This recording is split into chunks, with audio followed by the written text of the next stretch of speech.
E nós estamos de volta com Além da Notícia, hoje falando sobre ficha limpa nas eleições de 2012. Aqui comigo no estúdio, o presidente do TCM, Manuel Veras, e o procurador regional eleitoral, Márcio Torres. Tem uma dúvida que fica na minha cabeça, acho na cabeça de muita gente. A gente vê casos de prefeitos no interior do Ceará, alguns bem famosos, eu não vou citar nome para não ser, né, enfim, não causar aí uma aflição, mas a gente vê casos, tem prefeito que tem mandado de prisão e é denunciado em 500 escândalos. Todo mundo sabe que esse prefeito está fazendo alguma coisa errada, mas ele não foi julgado ainda. Ele pode concorrer, normalmente. Ele só não poderá concorrer se tiver sido julgado por órgão colegiado, ainda que essa decisão não tenha transitado em julgado. Mas muitas vezes o processo ainda está tramitando, ele é apenas réu naquele processo, não há uma decisão condenatória. E a lei da ficha limpa, na sua versão original, a partir da iniciativa popular, ela previa que bastava a existência do processo criminal, a partir do recebimento da denúncia.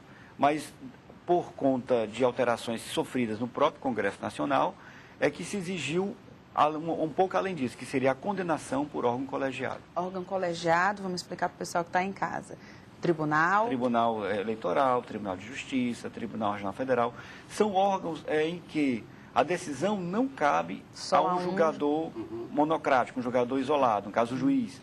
Ele é um órgão colegiado em que funciona mais de um juiz, e o que levou o Congresso a assim decidir foi no entendimento de que não poderia deixar aquela pessoa a partir de um juízo que seria exercido por uma única pessoa, um único juiz. Então o órgão colegiado seria, na verdade, uma garantia de que aquele julgamento não seria uma perseguição ou coisa do gênero. O que eu acho que sobre esse aspecto é uma coisa importante. Existe também, né? Essa questão de perseguição e tal, isso existe. Eu acho que é importante, porque realmente a pena, vamos dizer assim, ela é grave, não é? Quer dizer, o cidadão fica inelegível por 8 anos, né?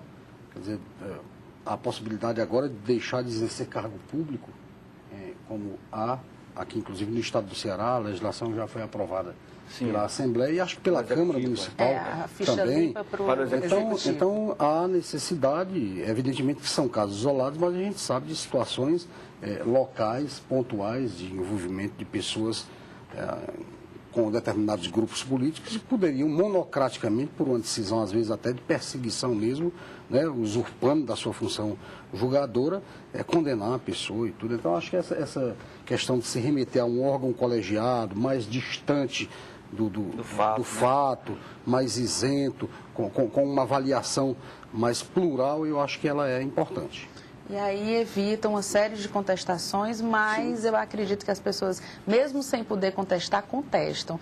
O problema é que tem gente que argumenta tudo no mundo. É aquilo que nós acabamos de falar. Uma conta que foi desaprovada há 3, 4 anos atrás, de repente o sujeito assume a prefeitura, aí passa a ter maioria e quer viabiliza a reanálise daquela. Reaprovar. Nós não estamos aceitando isso em hipótese nenhuma, a não ser continuam na lista, serão encaminhados para a Procuradoria Eleitoral, excetuando-se, evidentemente, aqueles casos em que o novo julgamento se deu em decorrência de uma nulidade por decisão judicial da sessão da Câmara. Por exemplo, o prefeito não foi citado para se defender no momento do julgamento. Há uma obrigatoriedade da lei nesse sentido. Nós, inclusive, no tribunal, estamos agora recomendando aos promotores dos municípios, tá certo? Quando do envio do parecer prévio do tribunal, para que os promotores acompanhem os passos adotados pelas câmaras, doutor Márcio, no sentido de ver se o procedimento adotado no julgamento está sendo correto. Porque pode até o presidente da Câmara não citar propositadamente o gestor, visando a nulidade posterior. Para causar nulidade. Entendeu? Então é importante que o Ministério Público esteja ali presente, acompanhando, diz, olha, tem que citar o gestor, quando é a sessão, etc. e tal, para que as coisas aconteçam de acordo com a lei. Como é que está a pressão lá no TCM? Tem muito prefeito procurando, muito prefeito querendo saber? Todo dia chega gente do tribunal querendo saber se está na lista. São situações as mais diversas possíveis, né? Nós atendemos a todas as pessoas lá e realmente o importante é que nosso trabalho é um trabalho isento. O tribunal tem se caracterizado pelo rigor na apuração desses fatos. Nós temos algumas deficiências e tudo, mas a coisa é para valer, né? Eu tinha perguntado no intervalo, vou perguntar de novo, a gente não precisa citar nomes, mas tem gente famosa nessa lista, né? Tem. Famosa em Fortaleza, no Ceará? Tem do Duranquide ao... Tá certo. Doutor Márcio, como é que vai ser a fiscalização esse ano, né? O senhor já falou aqui dessa dificuldade, é muita informação. Muitos dados a serem trabalhados, né? Mas como é que vai ser?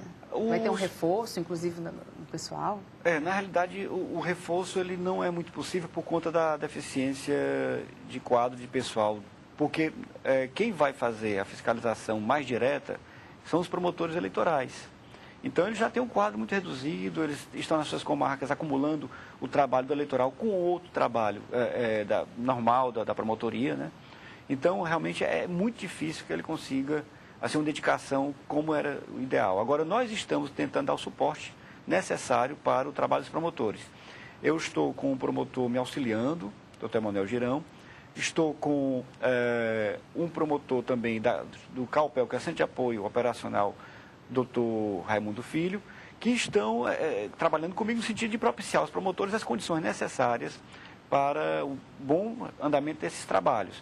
Fizemos a proposta de um checklist, quer dizer, tipo assim, seria um roteiro que os promotores iriam adotar no exame de cada candidatura para verificar se aquele nome vai ou não sofrer algum tipo de impugnação, checando item por item das condições de elegibilidade e de inelegibilidade que estão previstas. Então, esses trabalhos vêm sendo feitos nesse sentido.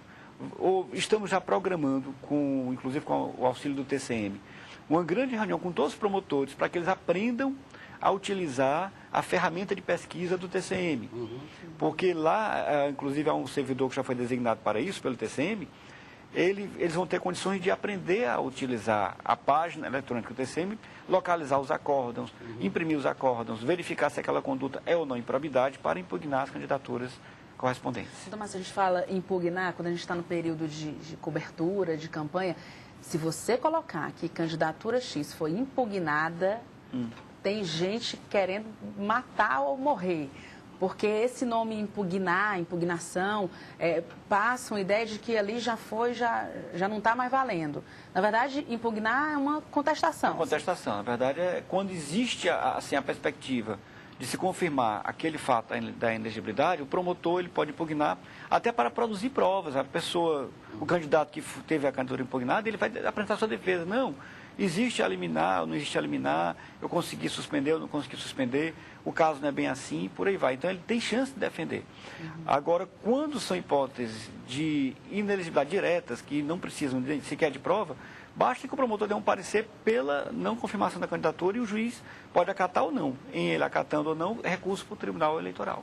E aí, falando novamente em prazo, tem a lista, o Ministério Público analisa, vai ter os pedidos de impugnação, né, a impugnação das candidaturas. Isso. E a partir disso aí, tem um prazo também para ser julgado?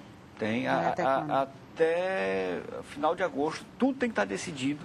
Até o final inclusive pelo próprio TRE. Não somente em primeira instância, o juiz eleitoral deve decidir isso em 29 dias, a partir da lista encaminhada, e depois os processos que subirem para o TRE têm que estar decididos até o final de agosto. E no TSE? Aí no TSE também, na rigor não tem. É para ter, mas não tem, porque tem candidaturas que vão ser decididas até depois da eleição. Até depois das eleições acontece. Então, muito trabalho por aí. Nosso programa está chegando ao final. Agradeço muitíssimo a presença dos senhores. Boa sorte. Eu sei que esses dias vão ser, né, de muito trabalho. Boa sorte e muito obrigada novamente. Muito obrigado também. Obrigado, Kelson. Você que está em casa, muito obrigada pela sua audiência. Você pode rever essa entrevista no portal Jangadeiro Online. Também acompanhe a nossa página oficial no Facebook, no Twitter. E a gente se encontra na próxima semana. Um bom final de semana para você. Tchau.